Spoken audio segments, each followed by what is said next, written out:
गणित विषयाच्या संख्या स्थान बोध त्यातील दशक आणि एकक यांचं स्थान बघणार आहोत। एकक कशाला म्हणायचं, दशक कशाला म्हणायचं हे आपण शिकणार आहोत। तर बघा, एकक म्हणजे ज्या सुट्ट्या वस्तू 1 ते 9 पर्यंत मोजल्या जातात त्या सुट्ट्या वस्तूंना एकक म्हणायचं। कशाला म्हणायचं, सुट्ट्या वस्तूंना।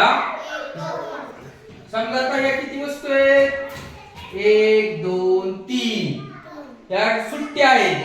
कशाने बांधलेत का किंवा त्यांचा एकत्र गट्टा आहे का, नाही। ज्या सुट्ट्या वस्तू आहेत 1 ते 9 पर्यंत ज्या सुट्ट्या वस्तू असतात त्यांना काय म्हणायचं, एकक। काय म्हणायचं, एकक। आणि बघा तिथं 3 सुट्ट्या, मात्र 9 पर्यंतच वस्तू सुट्ट्या असतात त्यांना एकक म्हण। तुला किती एकक म्हणायचं, 5 एकक। किती एकक म्हणायचं, 5 एकक। 4 वस्तूला किती एकक झाले, 4 एकक।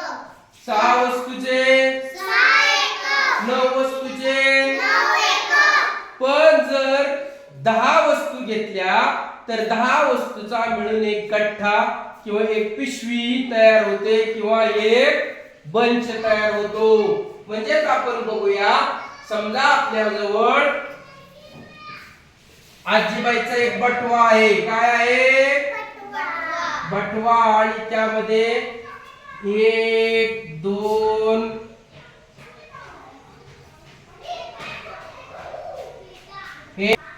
1 2 3 4 5 6 7 8 9 आणि 10 वस्तू झाल्या की एक पिशवी तयार होते।